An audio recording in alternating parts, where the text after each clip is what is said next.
Bueno, vamos a partir después de hablar, digamos, de lo que es algunos aspectos conceptuales del modelo, bueno, sintetizando la situación actual, aunque lo conocéis perfectamente, pero bueno, intentando sintetizar un poco la exposición también. Bueno, Kutxabank, sabéis que es una sociedad anónima, banco, en España se llaman bancos a las sociedades anónimas, la expresión banco se utiliza de otras formas en otros idiomas, pero bueno, vamos a utilizarla en este sentido, si os parece, ¿no? Cuyas acciones, ya sabéis, están íntegramente en manos de las tres cajas de ahorros, BBK con el 57%, Kutxa el 32% y Vital el 11%. En este sentido, Kutxabank es un banco público en el sentido controlado por entidades públicas y no vamos a entrar en esa dialéctica terminológica de si cuándo ha sido público, cuándo ha sido privado, etcétera. Yo creo que desde un punto de vista económico está claro que independientemente de la regulación jurídica por la que se rija su actividad, una empresa pública es aquella que es controlada desde el ámbito público, ¿no? Entonces, en ese sentido, es un banco público, ¿no? En ese sentido. Bien, en realidad se podría decir también que por su composición sigue siendo una caja de ahorros con forma de banco, en el sentido de que sus últimos grupos de control siguen siendo los que eran los de las cajas bancarizadas, en el sentido de que actúa a través de un banco. Pero digo que creo que estos términos hay que tener cuidado con ellos, porque las cajas de ahorros, ya sabéis que en inglés se llaman bancos de ahorros, ¿no? Entonces, y las cooperativas de crédito en francés, pues bancos cooperativos, o sea que es una terminología un tanto confusa, ¿no? Bueno, simplemente... Son pruebas para mañana para las... bueno, si no es una alarma, perfecto. Vale. Bueno, en la situación actual, como punto de partida en cuanto a esos componentes, esos grupos que componen el poder último en las cajas de ahorros, pues más o menos ya lo sabéis, ¿no? Entidades públicas 40%, impositores o ahorradores 48%, empleados 7%, entidades representativas 5%, ¿no? Bueno, en este contexto, digamos, las grandes discusiones que se han planteado alrededor del futuro de Kutxabank durante los últimos tiempos seguramente han oscilado alrededor de estos tres conceptos, ¿no? Digamos, de la evolución hacia un gran banco, que ha sido un tema intermitente, de la transformación en fundaciones bancarias, que es lo que tenemos ahora encima de la mesa, y de la admisión de accionistas privados, ¿no? Sí hay que decir que nosotros hemos trabajado, y porque creo que un poco lo que también estaba socialmente en debate era este último tema, ¿no? La admisión de accionistas privados, si había que admitir, no había que admitir, si había voluntad o no de admisión, pero hemos pensado que estábamos obligados a cambiar el discurso a partir, o desde hace unas semanas, si queréis, ¿no? Sobre todo a partir del momento en que vemos qué es lo que ha pasado con la transformación de la Caixa de Cataluña en fundación bancaria, ¿no? Cuando vemos que no es un cambio para hacer algo similar con otra forma jurídica, sino que se constituye una forma digamos, de gobierno corporativo, desde luego, bastante extraña, ¿no? Por lo menos. Pero bueno, vamos a continuar sobre esto, ¿no? Pero bueno, en definitiva, lo que sí os quería decir es que no voy a hablar prácticamente hoy del tema de los accionistas privados, porque me parece que desde nuestro punto de vista, pues sería más bien especular, porque lo que tenemos encima de la mesa es la transformación en fundaciones bancarias. Eso es, en principio, parece que es este año la cuestión, y eso es lo que vamos a intentar valorar o analizar, si os parece. Bien, este concepto de evolucionar hacia un gran banco, bueno, ha sido un objetivo intermitente, porque ha habido veces que se ha hablado sobre este tema, sobre todo en el 2011, en el momento de la bancarización, en el 2012 también, con algunas operaciones que se hicieron. Luego se dejó de hablar, a veces se hacen referencia a ello, no queda claro del todo en qué momento, en qué medida está todavía o no encima de la mesa. Se hizo referencia repetida al objetivo de buscar un activo por parte de Kutxabank de 150.000 millones, ahora tenemos un activo de 70.000, ¿no? Bueno, nosotros hemos hecho una valoración muy negativa de las operaciones estratégicas que se han relacionado con ese objetivo de ir hacia un gran banco. En principio, la operación estratégica de adquisición de Cajasur y las operaciones estratégicas, en principio fallidas, que no llegaron a culminarse, de adquisición de Caja Castilla-La Mancha, Caja de Ahorros del Mediterráneo y adquisición de Catalunya Bank. Hemos valorado como un desastre estas operaciones, no solo esas operaciones, ¿no? Sino también yendo, digamos, 10 años atrás, si queréis. Es cierto que hay una evolución histórica de nuestras cajas muy positiva comparando con otros entornos, si queréis, pero haciendo la valoración de los últimos 10 años tenemos un primer desastre estratégico, que es la expansión de Kutxa fuera de su territorio.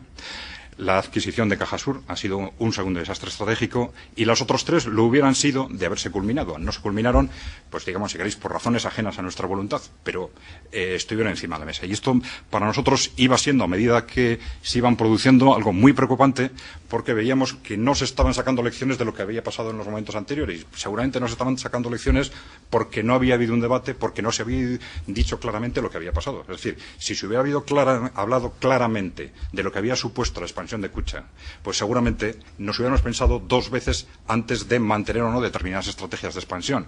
El concepto de crecimiento a toda costa seguramente se hubiera relativizado y no se hubieran cometido los errores consiguientes. Gracias a Dios que estas operaciones de intentos de adquisición no se produjeron, porque se ha hablado de cifras, bueno, en principio, teniendo en cuenta las ayudas que después de esos intentos han recibido de las administraciones públicas, pues hubieran oscilado entre 7.000 y 13.000 millones, teniendo en cuenta lo que ha sucedido hasta ahora, ¿no?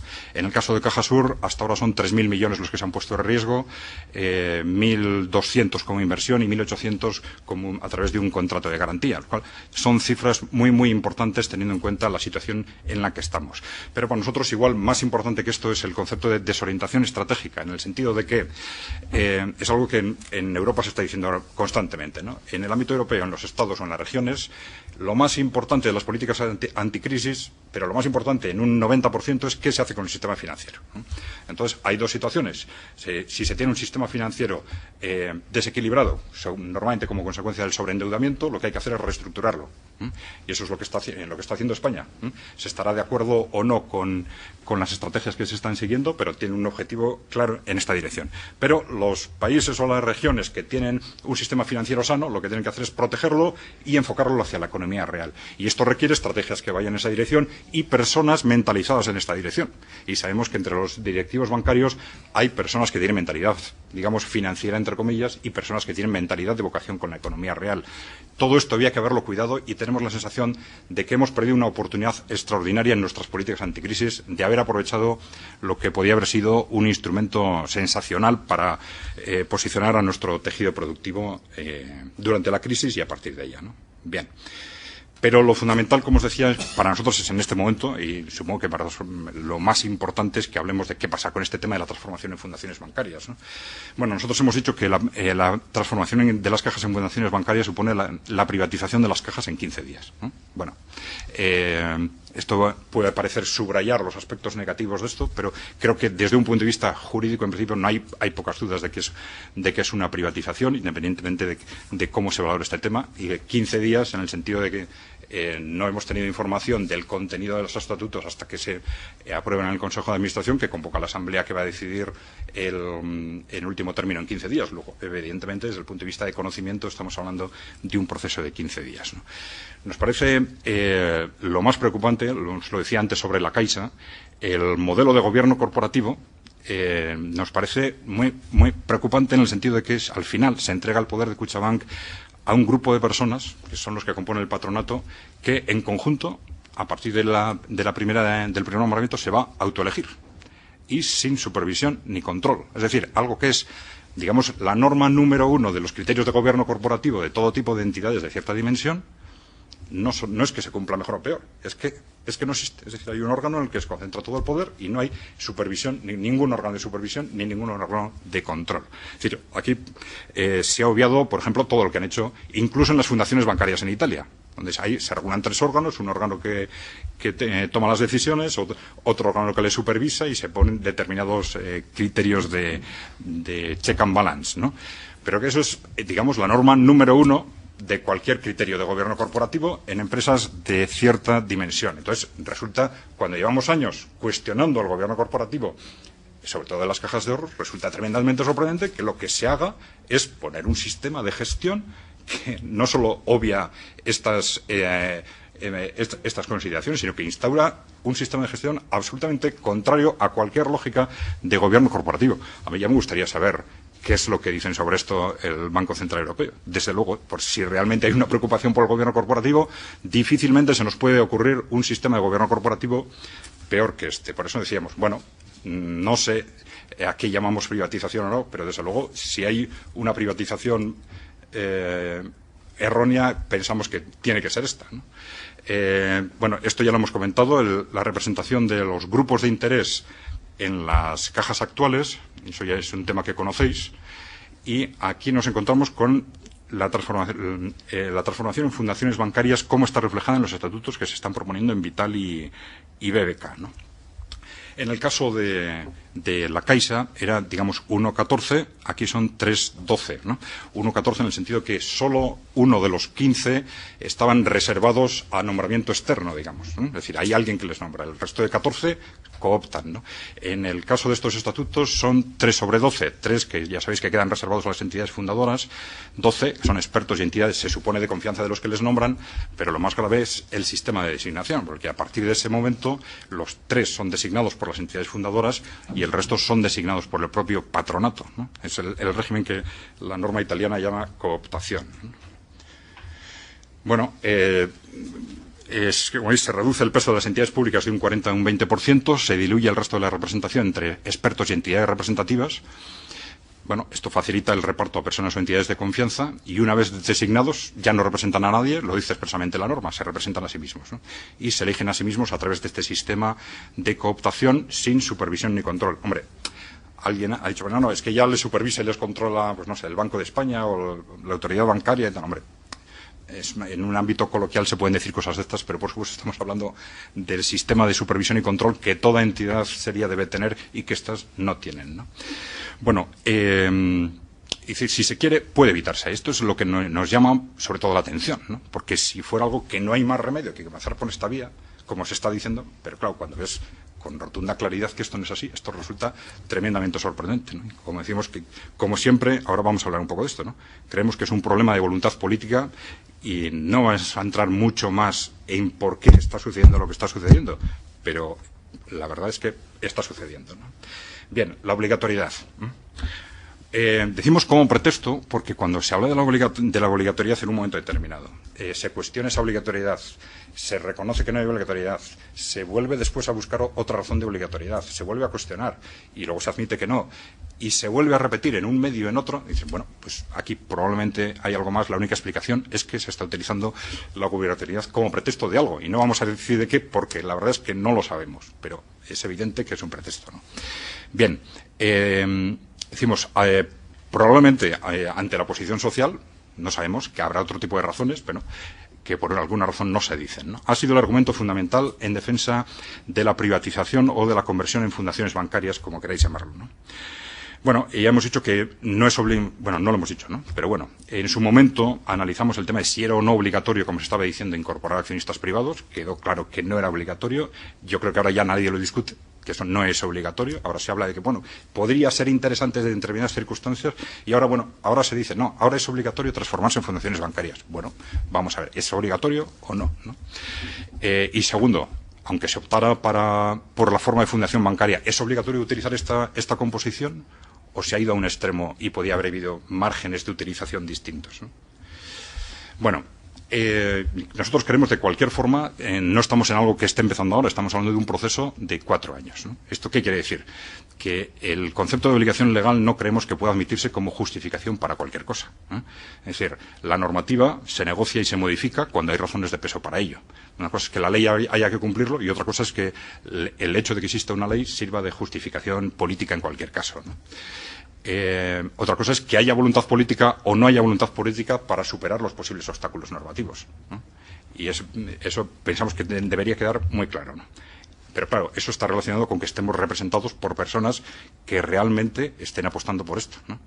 Y entonces lo que tenemos dudas es de cuál es realmente la voluntad política, ¿no? Bien. Bueno, decíamos que, en nuestra opinión, esta propuesta de transformación de las cajas en fundaciones bancarias no es solo una privatización, ¿eh? Decimos, bueno, no es una privatización porque, desde luego, esto no es dejar el capital en manos del mercado de capitales, es dejar la capacidad de decisión en manos de un grupo de personas a las que se traslada esa capacidad de decisión a través de algo que es más propio de una apropiación que de una privatización. Y ya lo hemos dicho, que sería, en nuestra opinión, seguramente la peor de las privatizaciones posibles desde el punto de vista de la lógica de gobierno corporativo, ¿no? ¿Por qué? Bueno, en cuanto a privatización, por un lado, digamos que tiene los aspectos negativos que en general se atribuyen a una privatización, es decir, implica la pérdida de control social y público de las cajas de ahorros y la pérdida de control indirectamente, ya lo hemos comentado antes, la importancia que nosotros le atribuimos al control de las cajas, ¿no? Pérdida de control del sistema financiero y, en conjunto, de la economía, de las bases de nuestra economía, ¿no? Pero es que, además, por otro lado, aquí no se aporta nuevo capital, que es una de las razones para justificar en un determinado supuesto una privatización, ¿no? No aporta mejoras de gestión, como a veces se atribuye a una privatización a través del mercado de capitales. Aquí no se consigue ningún tipo de disciplina de gestión añadida, como a veces puede ser una de las ventajas del mercado de capitales, ¿no? Es decir, esto no aporta mejoras financieras ni institucionales ni de ningún tipo, ¿no?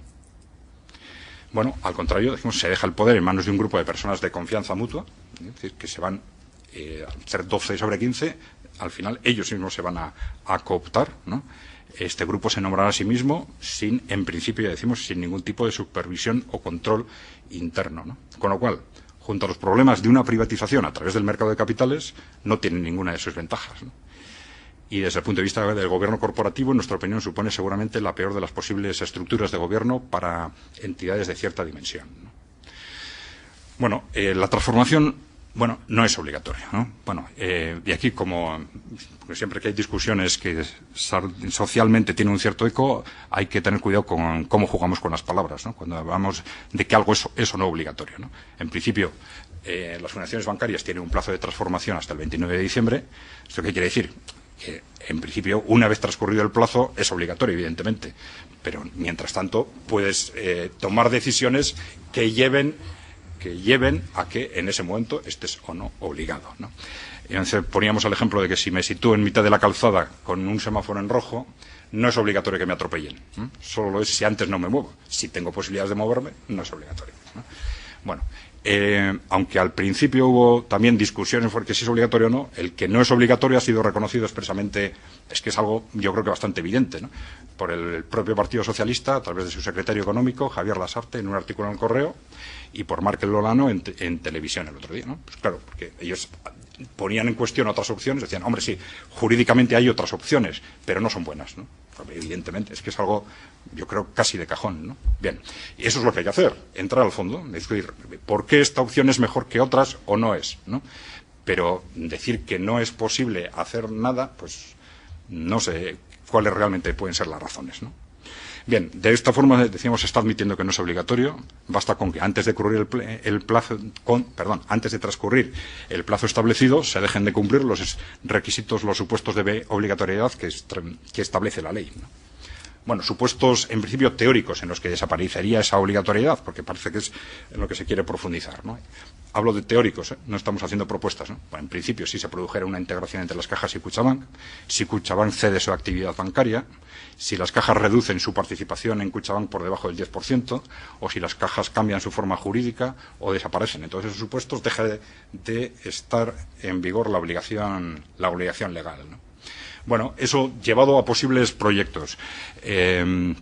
Algunas nos han comentado, nos han planteado que deberíamos hacer una propuesta concreta. Yo creo que no nos corresponde a nosotros, son los interlocutores sociales o políticos seguramente los que los tienen que poner encima de la mesa, ¿no? Pero bueno, si intentamos desgranar un poco posibles opciones que los responsables políticos tendrían que valorar en su caso. Bueno, por ejemplo, cesión de acciones de Kutxabank a las entidades fundadoras o a entidades que representen a los ahorradores o los trabajadores. Punto. Cesión de las acciones de Kutxabank a las entidades fundadoras con reserva de cuotas de poder equivalentes a las actuales a entidades públicas, ahorradores o de trabajadores. Otra posibilidad sería la conversión de Kutxabank en cooperativa de crédito con participación de los actuales grupos de interés, modelo francés. Este es un modelo que nosotros hemos venido defendiendo desde hace tiempo. En Francia, a veces se habla de las cajas de ahorro como cajas de ahorros y a veces se habla de ellas como cooperativas de crédito. Lo que hicieron las cajas de ahorros es coger la forma de cooperativa de crédito. Pero claro, en los modelos bancarios lo importante es el fondo y no la forma, ¿no? Lo que hicieron es configurarse como cooperativa de crédito, no del estilo de las que conocemos aquí, digamos de caja laboral, sino cooperativa de crédito con las proporciones que ya tenían como cajas de ahorro, las proporciones de representación pública, representación de ahorradores, ¿no? Bien.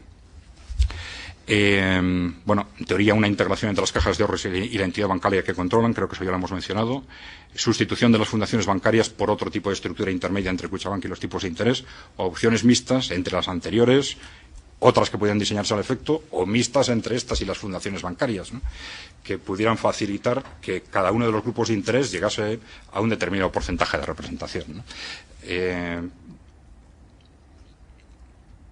No sé si esto lo desarrollamos, creo que no, en esta exposición, pero bueno, por ejemplo, aquí me estaba refiriendo a que si llegamos a la conclusión, no es un tema claro, ¿no?, de que queremos que pero claro, la base de todo esto es la voluntad política, realmente qué es lo que se quiere hacer.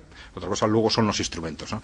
Si tenemos una voluntad política de que las entidades públicas mantengan un 40% y que las fundaciones bancarias, a través de las fundaciones bancarias, solo consiguen un 25%, pues se puede utilizar, por ejemplo, el ceder a las entidades públicas un 15% o las acciones necesarias para que lleguen hasta un 15%, ¿no? Es decir, podrían, en teoría, utilizarse instrumentos intermedios o mixtos, ¿no?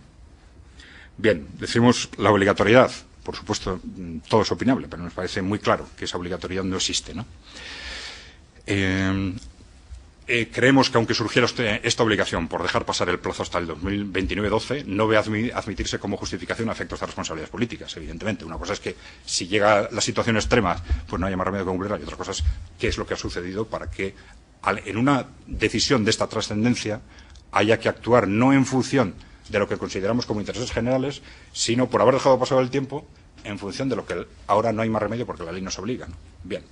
Y ha habido 4 años, creemos, desde que este proceso se inició para diseñar escenarios alternativos. Me parece que es bastante tiempo. Bien. Creemos también, ya esto ya lo hemos dicho, ¿no?, que habría que exigir voluntad política para superar los posibles obstáculos normativos futuros.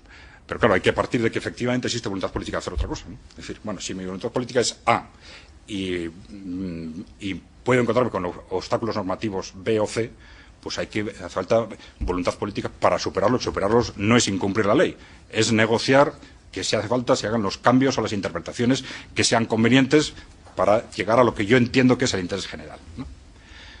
Bien. Y esto debe ser coherente con las personas que nos representan, que evidentemente deberían ser coherentes con eso que entendemos que es el interés general. Bueno, concluyo. Para nosotros es un momento histórico en el que, en función de esta decisión, creemos que nos estamos jugando el control de nuestro sistema financiero, de nuestra economía y de nuestra sociedad, que tenemos evidentemente solo un riesgo. Sabemos que las primeras personas que se nombren, pues puede no haber una diferencia muy significativa con las anteriores, pero evidentemente las estructuras son las estructuras y no son indiferentes esas estructuras a lo que luego en la práctica se hace y a la influencia de esas instituciones sobre el conjunto de la sociedad, con lo cual sí creemos que tenemos un riesgo de caer en un modelo de poder fáctico oligárquico sobre empresas, instituciones y medios de comunicación, un riesgo también de una progresiva financiarización de la economía y, bueno, ya lo hemos hecho otras veces, pero bueno, creemos que es un momento para apelar a la ética personal y a la responsabilidad individual y colectiva de ciudadanos, partidos políticos e instituciones antes de que sea tarde, ¿no?